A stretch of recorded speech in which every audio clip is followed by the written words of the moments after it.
parti pour le boxon, hein? Comme on dit par chez nous, on prend les mêmes et on recommence. On prend les mêmes et on recommence. S'il vous plaît, veuillez rentrer dans la danse. Si ça te plaît, eh ben fallait que t'y penses. Les dames sont dures, fini des politesses. Et quand ils ignorent, c'est ça la France. C'est ça, ouais, et mon cul c'est du poulet. En plus avec la crise, ça tombe bien qu'il soit soldé.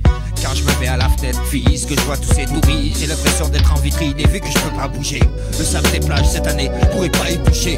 Les minettes à poil au Cap d'Agde, je pourrais pas y goûter. Dégoûter, ici que des vieilles peaux de fesses et des cochonnes à 3 sesterces. Mais laisse, pas de jeu d'adresse, on s'en remet au hasard. Et la française des jeux se... 5 de julio del año 2014. Como habíamos dicho la semana pasada, hemos cambiado los ejes, hemos cambiado las ubicaciones. Generalmente, Félix José Hernández, corresponsal de Cuba Nuestra en Francia, profesor de literatura y cultura latinoamericana y de español como idioma, y Carlos Estefanía, fundador de la revista Cuba Nuestra, periodista y pedagogo, pues mantienen una comunicación, un diálogo, donde abordamos temas que tienen que ver con la actualidad francesa, y no solamente con la actualidad francesa, sino con la manera en que la prensa francesa refleja las cosas que están pasando en el mundo. Siempre hacíamos este diálogo, Carlos Estefanía, quien habla, en Estocolmo, y Félix José Hernández en París. Hoy yo me he trasladado y me encuentro, hoy no me he trasladado, me trasladé la semana pasada, me encuentro en Miami, y desde aquí estamos manteniendo esta comunicación. La semana pasada había lanzado yo la queja de lo que había pasado con mi equipaje, que había desaparecido, pero bueno, parece que el Todopoderoso, el Todo Misericordioso se acordó de mí, y tuve el martes pasado una aparición y el Señor me trajo mi maleta. Y quiero quiero dar testimonio de que el señor que trajo mi maleta no es, como muchos piensan, un hombre blanco, rubio, sino un hombre negro, y no habla español.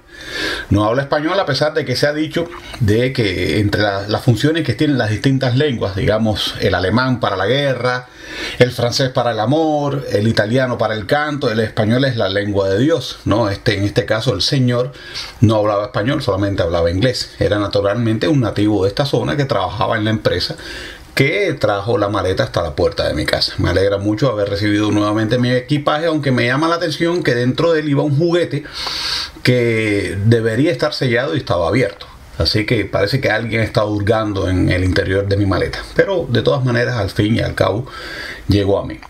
Pues bien, estamos en comunicación con Félix José Hernández, y ya aquí desde un Miami que ayer se celebró el 4 de julio con fuegos artificiales. Yo le mando mi saludo hacia Francia y el deseo de que nos cuente tantas cosas interesantes que él suele reunir para nosotros. Hola Félix José, ¿cómo está Francia por allá? Pues muy bien, amigo. Sabes que el 4 de julio, como lo acabas de decir, es el Día de la Independencia de Estados Unidos. Dentro de 10 días exactos, el 14 de julio, toda Francia se cubrirá de banderas blanco, azul y rojo como los Estados Unidos para celebrar la toma de la Bastilla, o sea, la libertad del pueblo francés. Y de ahí para acá se ha recorrido mucho camino. Sí, yo pienso que hay una gran conexión entre la Revolución Americana, la Guerra de Independencia Americana, en la cual participaron tropas francesas, y los orígenes de la Revolución Francesa, ¿no? Hubo no solamente préstamos de colores, sino incluso préstamos de ideas, ¿no? Es un fenómeno que quizás algún día podamos abordar en profundidad, ¿no? Pero bueno, vamos a comenzar. Feli, me gustaría que hablaras de la recepción que recibiste en el auditorio del Teatre de Sablons. Bueno, pues amigo, ese fue el 1 de julio. Me envió la invitación el monsieur Jean-Christophe Fromentin, que es el alcalde de Neuilly-sur-Seine y diputado de Haute-Seine, y la recepción tuvo lugar el 1 de julio en el auditorio del Teatre de Sablons. Comenzó con un discurso de la señora inspectora del Ministerio de Educación Nacional, donde dio las gracias a los varios profesores a los cuales nos rendió homenaje por nuestro trabajo, bueno, con un discurso interesante. Después el discurso en nombre de la alcaldía y del alcalde Fromentin fue hecho por la señora, la encantadora señora Madame d'Orsay. Entonces nos invitaron a subir uno a uno al escenario, me entregaron un libro muy bello, un libro realmente bellísimo, sobre todas las grandes personalidades que han vivido en ese barrio de Neuilly-sur-Seine y la historia de Neuilly-sur-Seine, y también un ramo de flores espectacular, ¿no? que lo tiene mi esposa puesto en la sala. Posteriormente, la señora Doxé nos invitó al salón de recepciones, donde hubo un buffet a la altura, acompañado de vino, zumo y champaña. Y así terminaron los homenajes. Recuerda que y mi carrera, porque que empezó en el lejano año 68 con una práctica docente en los Carmelitos de Cubanacán, que están situados en la carretera de central entre Santa Clara y Placeta, en la ciudad de Marta Abreu, la que actualmente muchos dicen ciudad de Che Guevara. Yo continúo llamando la ciudad de Marta Abreu. Y ahora termino en el 2014 en la mejor escuela de niñas de Francia, en donde trabajé 17 años, situada en Neuilly-sur-Seine, que es el barrio más chic del Gran París. Pero bueno, después del 24 de junio, que mis colegas me hicieron el homenaje, el 5, que fueron mis alumnos, termina todo, llega la calma, y una gran colega, Viviana, me dijo, te lo traduzco su frase: Félix, con la jubilación una página se pasa y se abre otra. El libro no se cierra. Me gustó la frasecita esa de ella.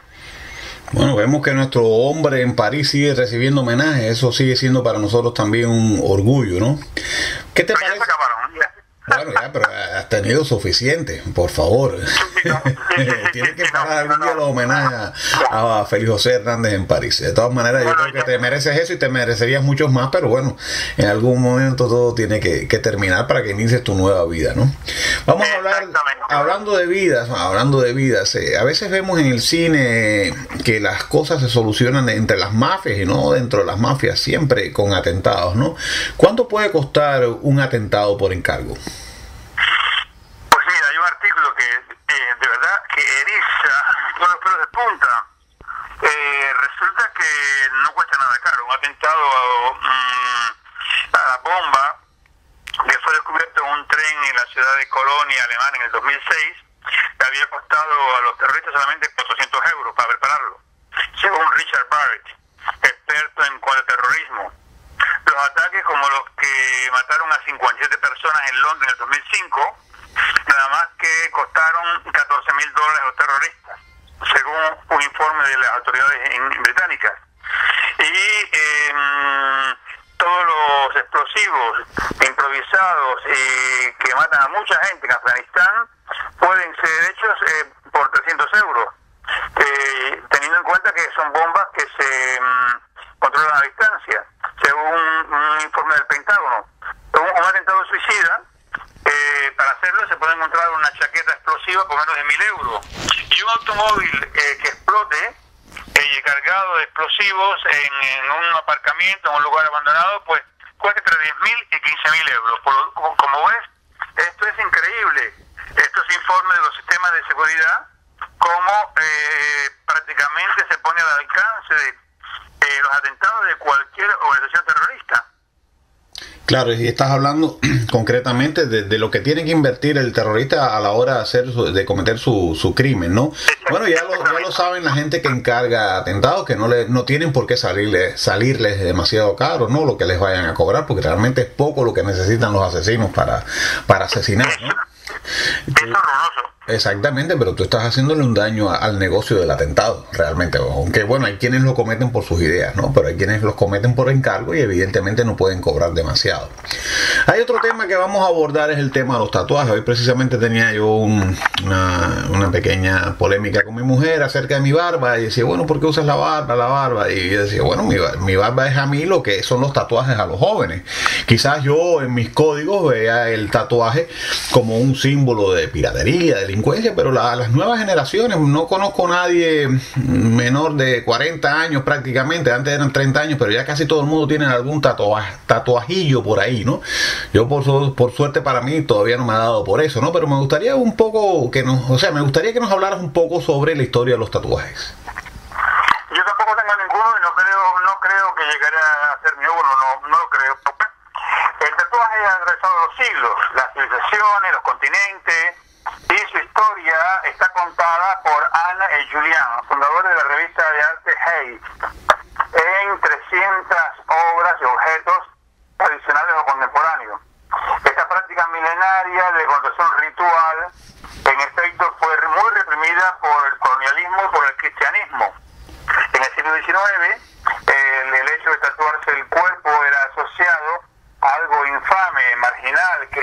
etcétera.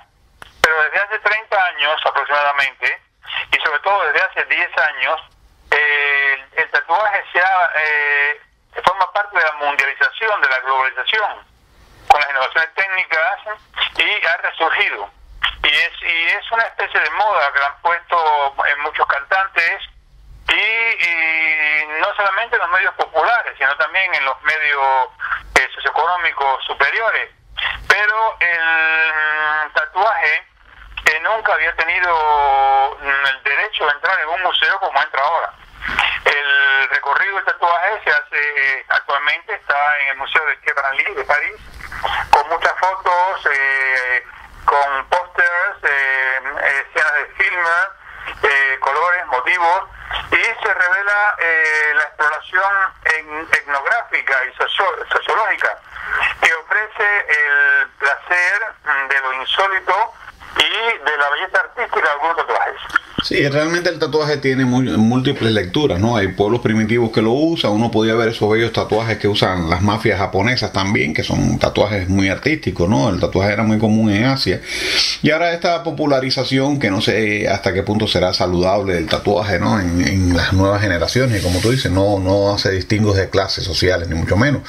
Sin embargo, lo que tú y yo asociábamos con el tatuaje era al marinero, al delincuente, y así hay intérpretes, diferentes maneras de interpretar esos dibujos sobre la piel, ¿no? Hay una cosa que me interesa mucho y es lo que está pasando con el fútbol. Yo no soy un gran seguidor de fútbol, pero mis estudiantes lo siguen mucho, y era un gran prestigio para la lengua española que los españoles hubiesen sido los ganadores anteriormente, ¿no? He llegado incluso a sospechar que todo esto es un ritual y todo está planificado, porque no me extraña que en algún momento los españoles perdieran el cetro en el fútbol, pero la manera en que los han humillado en este último campeonato que se está celebrando en París, tal parece que hubieran recibido la instrucción de perder, ¿no? ¿Qué pasa con la gente que le da la vuelta al mundo haciendo campaña por su equipo favorito? Primeramente, ayer yo perdí 2 veces, porque yo iba a Francia, lógicamente, y perdió contra Alemania, y le iba a Colombia y también perdió. Así que bueno, perdí 2 veces, pero durante fue algo increíble, porque tomamos el automóvil para ir a casa de unos amigos a cenar en el momento que estaba el segundo tiempo del partido Francia-Alemania, y éramos los únicos en las calles de París. No circulaba un automóvil, era un silencio, parecía una ciudad desierta, era impresionante, digno de ser filmado. Pero bueno, vamos a hablar de Fred y de Rita Davis. Y en la prensa británica los sitúa actualmente como una pareja que han visitado más de 80 países en el mundo, simplemente para hacer la promoción del equipo de fútbol de Inverness FD de Edimburgo. Australia, China, el Congo, por todas partes ellos van. Y ellos llevan las banderitas del club de ellos, y los sellitos y los carteles de verde y blanco, y los reparten para hacer conocer su equipo de fútbol, que es prácticamente desconocido en el resto del mundo, ¿no? Hasta que ellos no llegan. Y van a lugares muy aislados. Se ven fotos en una aldea de solo 6 cabañas en Irán, en un monasterio budista en el medio de la selva en Laos, donde nadie hablaba inglés, pero que esta pareja de retirados pues explicaban a los aborígenes por medio de gestos con una pelota de fútbol y con el pie, según explicó Fred. Cada vez que ellos regresan al país, pues hacen exposiciones en la Sociedad Real Escocesa de Geografía para recoger fondos que después distribuyen durante sus viajes. Hay que decir que el Inverness FC puede así hacerse conocer en el mundo entero gracias a esta pareja, pero el club acaba de ser enviado a la segunda división del fútbol escocés. Interesante. Vamos a referirnos ahora al país del cual tú y yo somos originarios. Vamos a hablar un poco de Cuba. A mí me interesa mucho ver el cuadro de Cuba en su evolución. A veces pasa que cuando uno se exilia o cuando uno abandona el país, se queda con un retrato, ¿no? Y nosotros no podemos hacer eso como intelectuales. Hay quien olvida que estos modelos totalitarios tienen su evolución, su nacimiento y a veces hasta su muerte, su transformación en la antítesis de ello, ¿no? Cuando tú y yo estábamos en Cuba, imperaba un socialismo de cuartel, un socialismo muy parecido al que imperaba en la China de Mao en muchos aspectos, quizás un poco más suave en algunos, pero el modelo era prácticamente el maoísta más que el soviético, ¿no? Hay gente que equivocadamente, he visto usar este término muy equivocadamente en algunos programas de aquí de Miami de televisión, se refieren al socialismo cubano actualmente como un capitalismo de Estado. Realmente capitalismo de Estado era aquel donde el Estado era el gran capitalista. Ahora se están dando unos cambios donde el Estado empieza a permitir una especie de capitalismo paralelo, controlado, más o menos como pasa en Vietnam y en China, más o menos. Todavía el Estado es demasiado poderoso, ¿no? Entre los fenómenos que se están observando ha aparecido, además de que se ha ampliado aquel concepto de paladar. Cualquier restaurante puede ser adquirido por privados y echar a andar ahí una especie de cooperativa. Está la venta de automóviles. Bueno, eso es una señal de cambio en relación a lo que había en nuestra época, donde los automóviles eran otorgados por el Estado como premio. Y bueno, no recuerdo cuánto pagaría la persona por ello, pero realmente eran como una especie de premio. Parece que ahora la gente puede adquirir el automóvil. Ahora la diferencia está en que la gente adquiere muy pocos automóviles con respecto a otros países. ¿Por qué no abordas ese tema? Amigo, pues resulta que solamente han logrado vender 50 automóviles y 4 motos desde que le quitaron las restricciones para la compra de vehículos en enero. Y estas ventas han sido muy limitadas y se explica, según la prensa francesa, por los precios. Un automóvil, un Peugeot 206 del 2013 se vende en Cuba en 66.000 euros, cuando el salario medio de un funcionario es de 15 euros por mes. O sea que a un funcionario le haría falta, para poder comprar un automóvil Peugeot 206, 4.400 meses de salario. O sea que le haría falta 366 años de salario para poder comprarse un automóvil. Sí, aquí lo interesante de la noticia no es la noticia en sí, sino que esté siendo tratada allá en París, ¿no? El hecho de que estos pocos autos se hayan vendido. Yo he leído muchas quejas de la prensa independiente sobre los precios, ¿no? La gente dice, sí, podemos comprar automóviles, pero son demasiado caros. Realmente me parece injusto, ¿no? Debería haber un precio acorde a los ingresos que tienen los ciudadanos en Cuba, ¿no? Pero bueno, estas son una de las tantas cosas que debemos criticar para empujar ese modelo hacia adelante, ¿no? Hace poco estuve leyendo un reportaje sobre Josefina, ¿no? La mujer de Napoleón, y decía que ella sentó cátedra en lo que fue la moda de su época y se atribuía a los estilos, o sea, se atribuía a su origen caribeño, a muchos de los estilos y colores que ella utilizaba tanto en sus vestimentas como en los decorados, de los cuales ella fue una gran promotora, ¿no? Y por eso me interesa mucho la exposición que está teniendo lugar sobre esa figura histórica allá. Cuéntanos un poco de la exposición Josefina.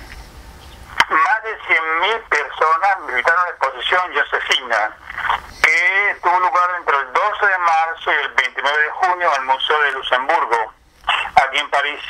Y en la exposición había objetos personales, retratos, de Josephine de Beauharnais, que fue la primera esposa de Napoleón Bonaparte, con motivo del bicentenario de su muerte. Muy bien, bueno, luego vamos a hablar de Napoleón nuevamente, pero ahora entremos en un tema del cual tú traes siempre información bastante fresca, ¿no? Que es de la guerra que tiene lugar en Siria. ¿Qué pasa con las víctimas de esta guerra? Sigue siendo dramático, amigo, es dramático. Yo no sé, el mundo está permitiendo que se termine un pueblo, porque más de 162.000 personas han sido muertas en Siria desde el inicio del conflicto en marzo del 2011, según el nuevo balance que fue publicado esta semana por el OSDH, que es el Observatorio Sirio de Derechos Humanos.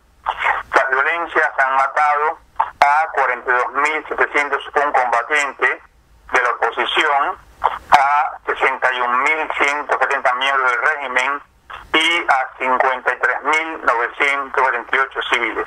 O sea, es una verdadera masacre, un drama humano increíble, y estamos en pleno siglo XXI y no se puede hacer nada. No, no se puede hacer nada porque hay poderes maltusianos que rigen el mundo. Evidentemente se han anotado otro tanto aquí en Siria, reduciendo la población, como muchos quisieran que estuviese, sobre todo si se trata de estos pueblos, entre comillas, atrasados, como se refieren muchas veces a los musulmanes, ¿no?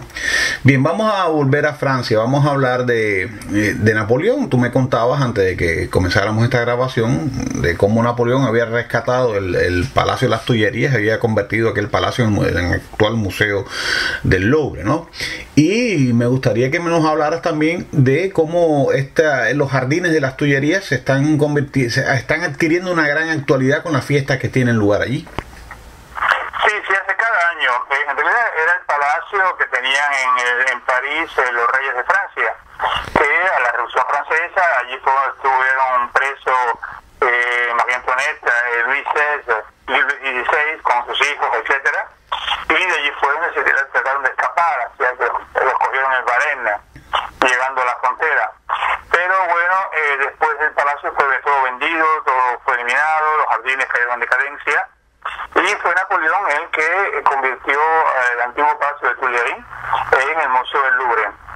Y los jardines, en la parte que da a la Rue de Rivoli, cada año se celebra la Fête Foraine, o sea, una especie de Coney Island gigantesco, que se celebra este año entre el 28 de junio y el 24 de agosto, y que cada año cambia. Este año acoge 60 atracciones, entre ellos nosotros le llamamos en Cuba la estrella, aquí le llaman la Gran Rueda. La Gran Rueda la más grande del mundo, que pesa 330 toneladas. Sobre todo la gente sube a ella para ver la vista de París. Y el padrino, cada año hay un padrino famoso, es el cineasta Claude Lelouch, este año. Sabes que para quienes hemos vivido en ciudades, en regiones relativamente frías, como puede ser Moscú o Estocolmo, no es noticia lo que tú nos vas a hablar ahora, y es el hecho de que con la primavera aumenta el carácter seductor de la mujer. ¿Puedes hablar un poquito más de eso? Como decía la película Sí, Sex and Son, el 71% de las mujeres francesas casadas tienen más relaciones sexuales a partir de la primavera. Según los psicólogos, es debido a que se come afuera en la terraza, la mujer se pone minifaldas, puede ponerse escotes más profundos, hay sol, se broncea, y todo provoca que la mujer sienta placer a ser admirada y le incita a practicar más el sexo. Cuando estamos hablando del sexo, ¿estamos hablando del sexo con su pareja o relaciones extramatrimoniales? ¿De qué estamos hablando? Con su pareja. Con su pareja. Bueno, está muy bien eso. Bien, vamos a hablar de una cosa que sí me parece mal, y es algo que también me he percatado, es el despilfarro de juguetes, ¿no? Veo que los padres apenas dedican tiempo a sus hijos, pero sí los atiborran de juguetes, sobre todo juguetes electrónicos, y los niños van perdiendo como el interés, no son capaces de valorar lo que vale precisamente, vale la redundancia, un buen juguete. ¿Qué tienes que decirnos sobre el tema de los juguetes hoy en día? Amigo, cuando yo recuerdo en Cuba que había un juguete, no me acuerdo cómo era un juguete normal y dos secundarios, algo de eso era, o sea, eran 3 juguetitos muy baratos que se daban por la libreta de abastecimiento en Cuba, y cuando veo la cantidad de juguetes que tienen los niños actualmente aquí en Francia es increíble, las casas son verdaderas jugueterías. Pero bueno, normalmente, según la prensa, más de 100.000 juguetes son lanzados a la basura cada año en perfecto estado. Es un enorme despilfarro, ya que prácticamente todos se pudieran aprovechar para enviarlo a los países del tercer mundo, para los niños pobres, o incluso para niños pobres aquí en Francia. Y por ese motivo hay una gran campaña de la marca King Jouet, el juguete rey, para que la gente entregue los juguetes que no desean en vez de tirarlos a la basura, porque los niños ya lo quieren, para enviarlos hacia las casas o a los países pobres. Sabes que hablando de los juguetes, yo comenzaba diciendo que había notado que en mi maleta me habían abierto un juguete. El juguete que yo compré como regalo a un niño, que no le faltan juguetes aquí en Miami, es algo, no sé cómo describirlo muy bien. Es una especie de instrumento que tú alas un cordel y sale dando vuelta una especie de platillo plástico de encima, ¿no? Bueno, supongo que te ubiques qué cosa es. O sea, se dispara alando una soguita y sale dando vuelta esta especie de reguilete, ¿no?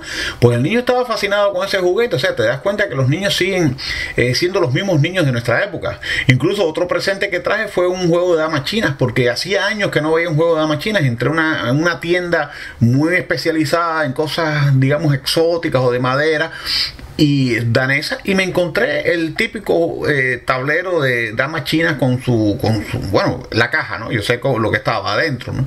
Y de caramba, como yo disfruté de este juego en mi infancia, déjame traerlo como presente para alguien que yo estimo, ¿no? Y así te digo, vi a un niño disfrutar de lo mismo que disfrutábamos nosotros en la época de los juguetes regulados allá en Cuba, ¿no? Bien, vamos a dejar este despilfarro de juguetes y dime. Básico y dos no básicos. Exactamente. Los niños realmente tenían que valorar aquello, ¿no? Y se da una cosa que a veces me parece un poco dolorosa, y es que algunos padres cambiaban sus bonos de juguetes por café o cigarros, ¿no? Entonces me imagino esos pobres niños lo que recibirían a cambio. Entonces, quizás nada, ¿no? Bien, vamos a hablar de este panteón francés del cual tú sueles hacer referencia en nuestras conversaciones, ¿no? Me estás diciendo que hay 4.000 retratos nuevos al panteón. Nuestra antigua iglesia es un edificio espectacular, clásico, que se encuentra en el barrio latino, muy cerca de Sorbona y del Jardín de Luxemburgo. Y allí están enterrados los hombres más grandes de la historia de Francia. Te doy algún dato: Émile Zola, Victor Hugo, Voltaire, Diderot, Jean Moulin, el gran hombre que fue el jefe de la resistencia contra los nazis, etcétera.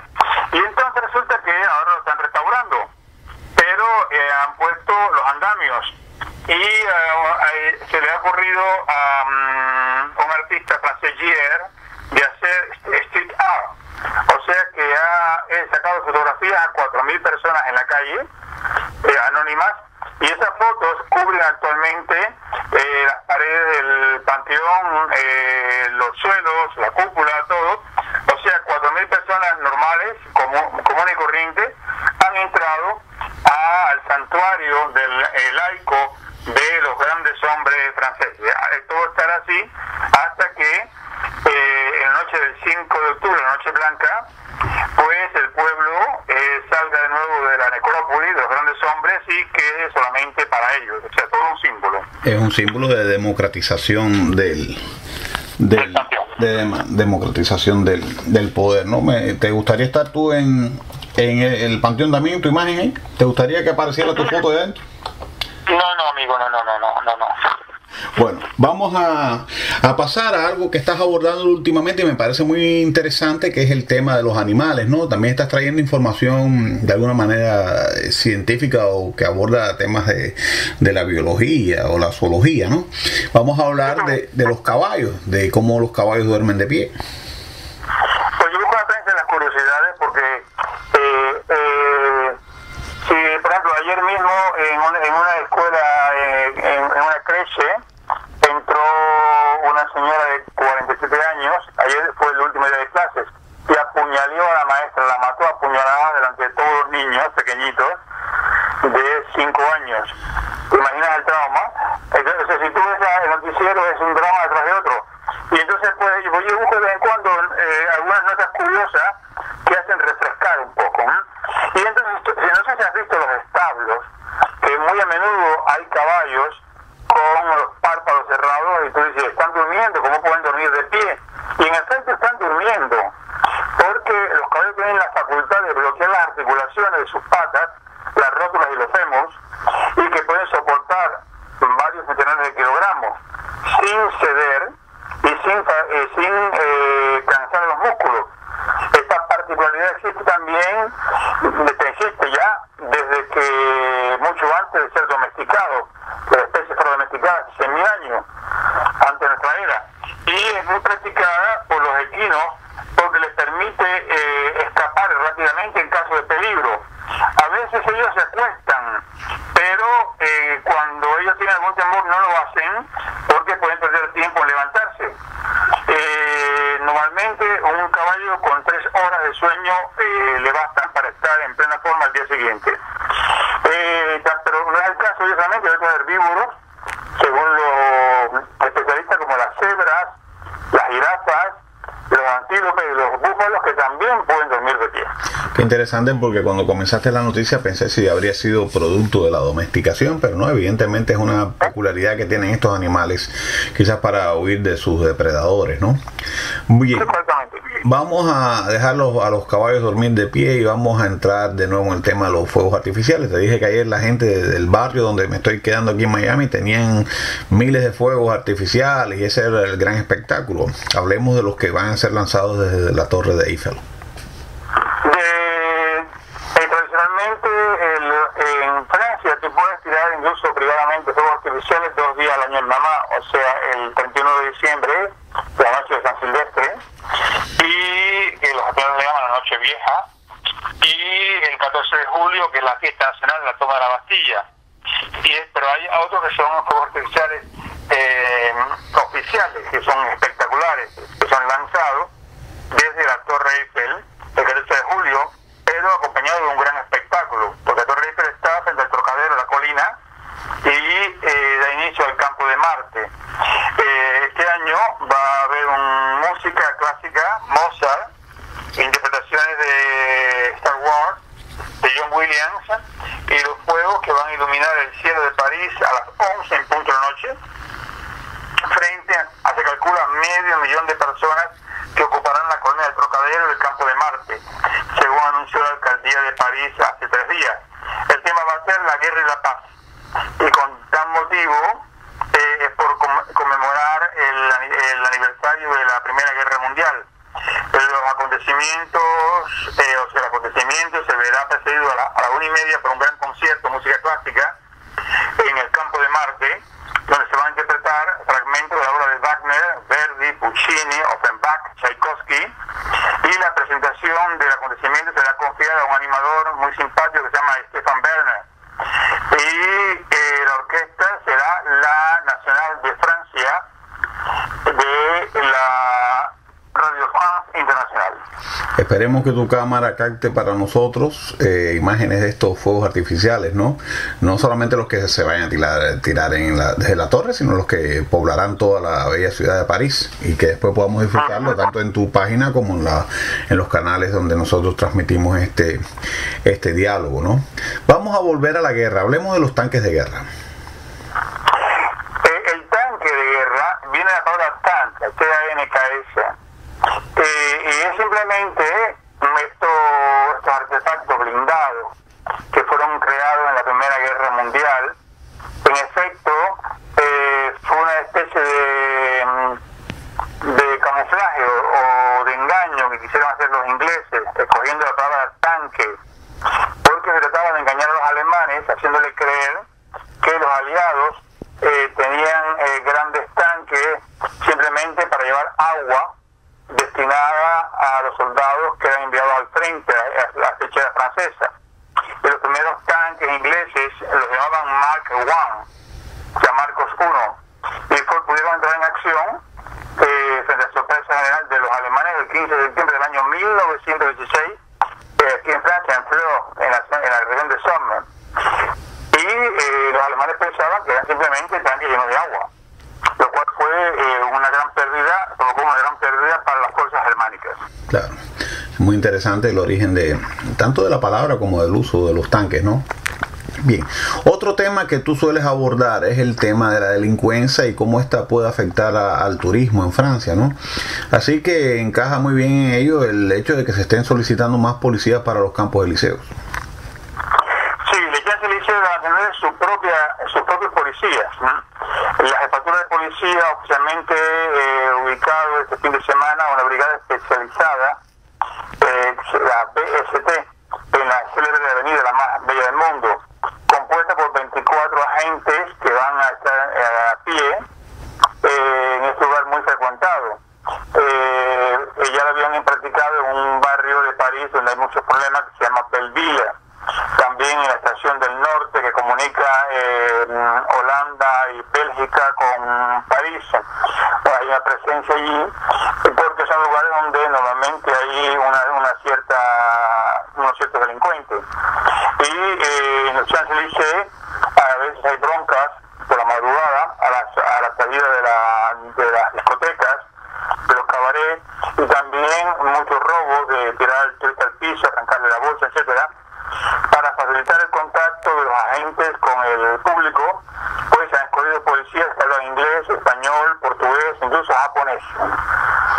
Hasta ahora la seguridad de Champs-Élysées está en manos del distrito 8, que seguirá trabajando de todas formas, y también en la gran estación de San Lázaro, donde hay problemas de delincuencia. Interesante el dato este.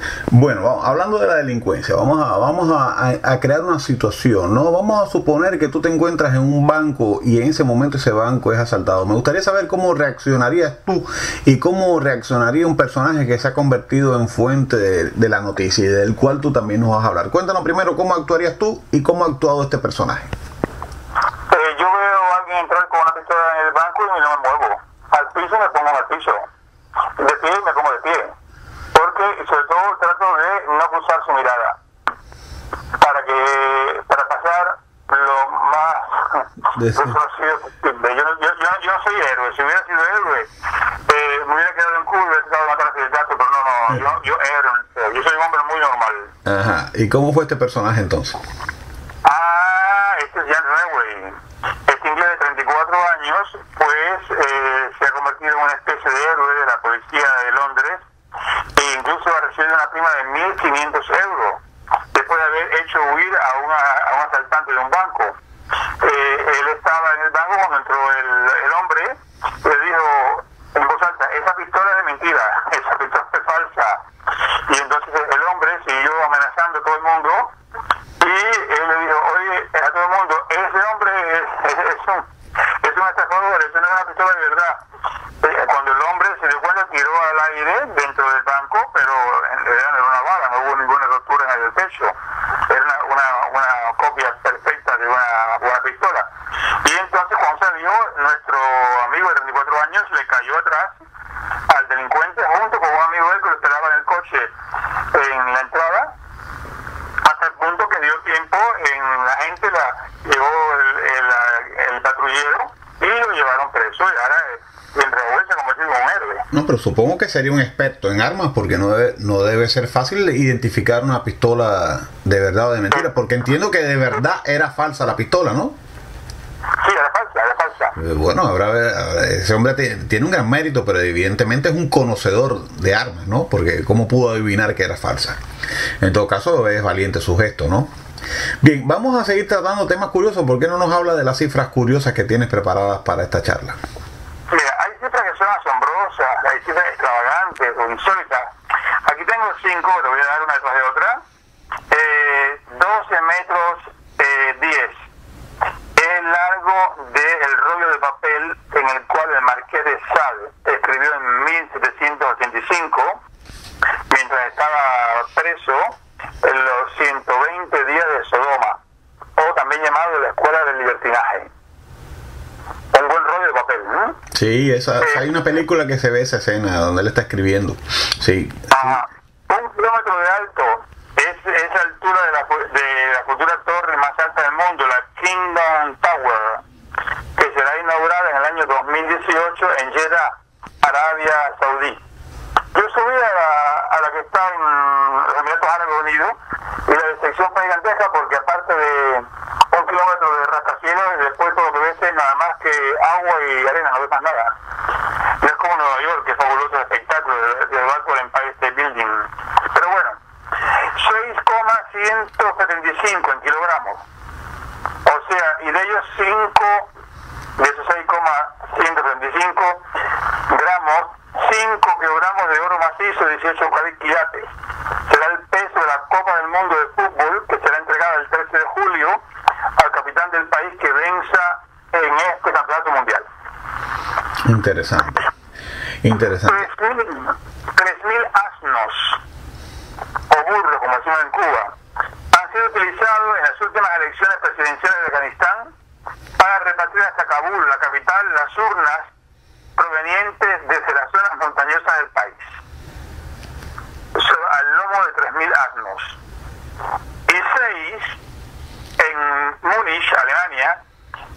el número de zonas, principalmente parques a orillas de los ríos, en los cuales actualmente pasear completamente desnudo.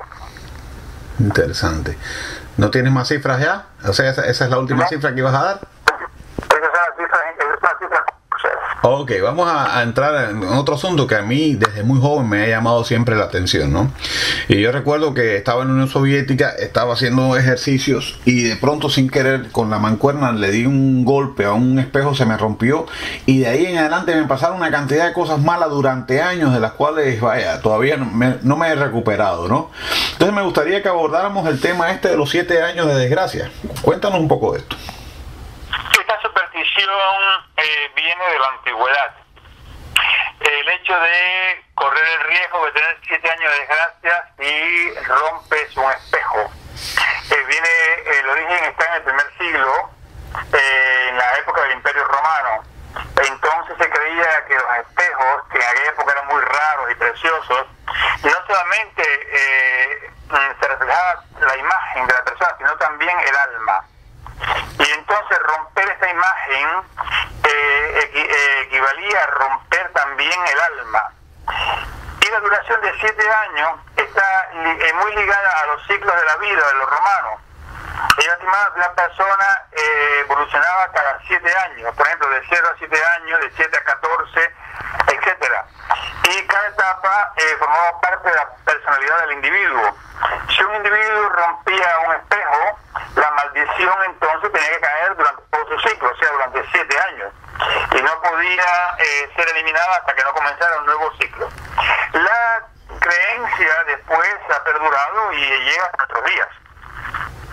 Pues yo empíricamente doy testimonio de que eso funciona, así que habría que investigar un poco más, pero yo desde entonces he sido muy cuidadoso con los espejos, te lo puedo asegurar. Bien, hay una de las pocas cosas que no desapareció en Cuba cuando empezó a desaparecer todo, ¿no? El Estado administraba qué ibas a comer, con qué te ibas a bañar, qué sé yo, era el agua de Colonia. Hablemos del origen del agua de Colonia. La zona del agua de Colonia debe su nombre a la ciudad alemana, pero en realidad es italiana, porque fue Giovanni Maria Farina, un inmigrante originario de Piemonte, el cual oficialmente la creó en el año 1709, aunque él estaba en Alemania. Pero él había robado la idea de mezclar ciertos aceites esenciales con el alcohol a otro inmigrante que a su vez lo había traído la receta desde Florencia, de un taller de perfumería de Santa María Novella, que todavía hoy en día lo produce. Y en efecto, con este lugar que se elaboró el primer perfume a base de alcohol, que se llamó el agua de la reina, l'agua de la regina, destinado a Caterina de Médicis. Caterina de Médicis vivió entre el año 1519 y el 1589, ¿no? Y esta agua de la reina, que hoy en día es el agua de Colonia, pues fue llevada como regalo a Caterina de Médicis para su matrimonio con Enrique II. La familia de los Médicis en aquella época está en el origen internacional de la perfumería. Muy interesante. Bueno, vamos a abordar un tema que a veces tratamos aquí, que es el tema de la homosexualidad, ¿no? Desde mi posición muy personal, que quizás no es exactamente la tuya, yo considero que ninguna persona deba ser castigada por su orientación sexual en tanto no afecte a otros seres humanos, ¿no? Y puedo comparar un poco lo que pasa en Cuba y en Suecia con respecto a la actividad en los centros de trabajo. Por ejemplo, en Cuba los centros de trabajo se convierten en centros de seducción y utilización de engatusamientos y amoríos permanentes, ¿no? Lo que yo veo en Suecia es que en el trabajo no se permite ningún tipo, o hay como una especie de cultura donde no se ve ningún tipo de juego seductor o de este tipo, o intentando conquistar gente. Seguramente pasa, pero eso no se ve, ¿no? Y con eso te quiero decir que las relaciones sexuales o las orientaciones sexuales homosexuales no son pertinentes a la hora del trabajo, ¿no? Entonces, del mismo modo que creo que no se debe castigar a nadie por su orientación sexual, tampoco creo que se deba hacer relevante la orientación sexual cuando uno está en determinadas funciones, que esto es un rasgo de profesionalidad. O sea, condeno lo que pasaba antiguamente con muchos homosexuales en Cuba que eran descubiertos, podían ser violados, maltratados, pasaba mucho en los internados, ¿no? Cuando eran descubiertos por sus orientaciones, pero también estoy en desacuerdo con lo que yo he notado que es una especie de promoción, inducción a la homosexualidad que viene desde esos centros de poder que yo llamo maltusianos, ¿no? Y por ejemplo tengo un detalle muy interesante. Acaba de aparecer en Suecia un libro de dos autoras seguramente lesbianas que indica cómo convertirse en lesbiana, ¿no? Bueno, cuando ese libro aparece en Suecia, pues ese libro ha tenido buena repercusión mediática, se le invita a la televisión, nadie protesta porque dos personas hagan una obra donde se incita a la conversión a la homosexualidad, en este caso de mujeres, ¿no? Sin embargo, cuando en España llegó este autor de apellido Cohen, es norteamericano, que es un homosexual que tuvo una vida homosexual, pero él encontró las causas de su homosexualidad y ha escrito un libro donde él explica cómo una persona homosexual se puede convertir en heterosexual, pues el hombre ha sido prácticamente anatemizado y hay una campaña contra el tipo extraordinaria, ¿no? Entonces ahí tú te das cuenta que hay una especie de desbalance en la época que estamos viviendo, ¿no? O sea, promover la homosexualización no es un problema, dar una alternativa para que un homosexual sea... Déjame arreglar aquí mi micrófono, espera, que tengo un problema con el micrófono. Dar una alternativa al homosexual para que sea heterosexual, entonces el problema. Y a mí me parece que dentro de toda esta campaña, que también hay una victimización exagerada en nuestra época, se oculta que muchos homosexuales llegaron al poder y desde el poder o desde la fama ejercieron su homosexualidad de manera más o menos abierta, ¿no? Y abordo este tema porque creo que eso encaja con lo que tú vas a tratar, que es de los hombres famosos que tuvieron amantes masculinos, ¿no? ¿Eso es de lo que vas a hablar? Pues mira, el libro se llama Los amores masculinos de nuestros grandes hombres. Y los manuales de historia de nuestra infancia nos escondieron muchas cosas, sobre todo las relaciones viriles, cuya existencia fueron borradas de las biografías oficiales de los grandes hombres. Y ahora están expuestos y narrados se puede decir, de una forma divertida por Michel Larivière. Esas son misiones del enciclopedista, las explica, sobre todo por la llegada del cristianismo, que condenó la homosexualidad y la bisexualidad. Sin embargo, ambos eran reconocidos socialmente en la antigüedad. Por ejemplo, Alejandro el Grande tenía a su amante fijo de gestión, Julio César, del cual Suetón escribió, él era el marido de todas las mujeres y la mujer de todos los hombres. Y a través de 60 capítulos que comienzan en el cuarto siglo antes de Cristo hasta finales del siglo XX, el enciclopedista Larivière tiene un placer pícaro, se puede decir, para narrar las preferencias o intenciones homosexuales de algunos reyes como Enrique III y su célebre Le Mignon, o sea, los bonitillos. También Eduardo II, Federico el Grande, o artistas de gran genio como Michelangelo Buonarroti o Leonardo da Vinci, compositores como Lurgi, Schubert, Chopin, Beethoven, y algunos artículos, aunque es conocido como el caso de Michelangelo, que era homosexual, otros sorprenden, sobre todo cuando habla de los escritores. Michel Larivière se muestra más pertinente. Yo siento mucho que tú no estuvieras aquí. Yo gocé por ti y por mí, escribiría Flaubert a su amante Louise Willet. Y en cuanto a Eugène Sue, él termina una carta a Honorato de Balzac, escribiéndolo: yo admiro tu prepucio y yo soy el tuyo. Oye, bueno, evidentemente... Los grandes hombres de Michel Larivière. Bueno, ahí tenemos un material para escribir un segundo tratado sobre poder y homosexualidad, o fama y homosexualidad. La cosa no ha sido tan dramática como a veces nos las han pintado, ¿no? Bien, si has terminado con ese tema, creo que podemos pasar a un conmovedor epílogo, que sería también el epílogo de esta amena charla. Amigo, es algo impresionante. El director es Amir Manoh y los actores geniales, Joseph Cameron, Rita Gur y Chai Habibi.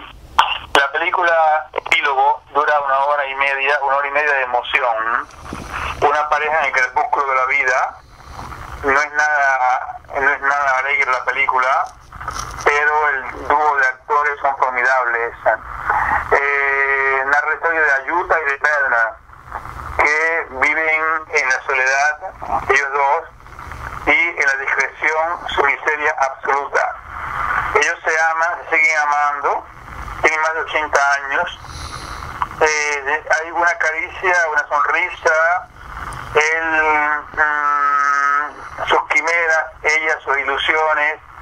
Los dos fueron pioneros de un mundo nuevo, Israel, ese país que fue fundado con un espíritu de solidaridad que aparentemente hoy todo el mundo ha olvidado.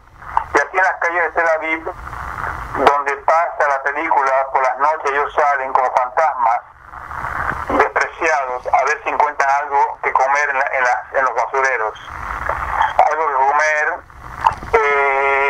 y el hilo que los mantiene en vida es cuando el hijo, que vive en Nueva York, le da una llamada por teléfono, y que queda de los sueños de ellos de cuando fueron a Israel a vivir en el año 49, que no queda nada, todos los ideales se fueron a pique, y es el crepúsculo de una vida, de una tristeza infinita, y en el medio de la noche, de la madrugada, buscando comida, esta pareja se pone a bailar, pero la cabeza apoyada contra el hombro, ella de él, y los dos actores magníficos esperando que amanezca. Pero no te voy a contar la película, esa noche ellos no van a ver el alba. Sabes que este tipo de cine, ante él siempre tengo una doble actitud, ¿no? Primero me detengo, a veces he visto, creo que esa película está en la biblioteca cerca de mi casa, ¿no? Porque me digo, bueno, uno tiene que estar preparado psicológicamente para soportar esta tragedia o este drama, ¿no? Pero te digo francamente, yo prefiero este cine a un cine evasivo como el que ves, por ejemplo, cuando viajas, que la selección de películas es pésima, de entretenimiento, ¿no? E incluso muchas... Es dramático, la mediocridad de las películas. Te das cuenta que es una cosa horrible, porque son películas imbéciles, estas películas imbéciles. Incluso pasa con estos servicios de internet que tú pagas, y cuando te presentan una colección de películas destinadas a los jóvenes, pues realmente te das cuenta que es una especie de vocación de embrutecimiento. Y yo opto por este cine ante otro. Precisamente ayer había descubierto, cosa rara en Netflix, una película alemana que abordaba un tema que nunca se ha tratado y que ha sido censurado, que es el de la violación en masa de las alemanas por el ejército soviético cuando ocuparon a Berlín, ¿no? Entonces es una historia que ha sido censurada, que es muy retorcida, es tremenda, porque están las violaciones y está también la prostitución de la mujer alemana al ocupante, ¿no? Incluso nace una relación de amor entre una de estas alemanas violada numerosas veces por uno de los oficiales soviéticos, ¿no? Entonces yo decía, bueno, esta película es desgarradora, es una buena película y me da una historia deprimente, pero es que yo prefiero ver la realidad a través del espejo del arte, del buen cine, a evadirme completamente y llenarme de imbecilidades, ¿no? Así que yo te felicito porque hayas elegido esta película como epílogo, valga la redundancia, de esta charla, ¿no? Esta charla que hemos sostenido hoy es 5, ¿no? 5 de julio del año 2014.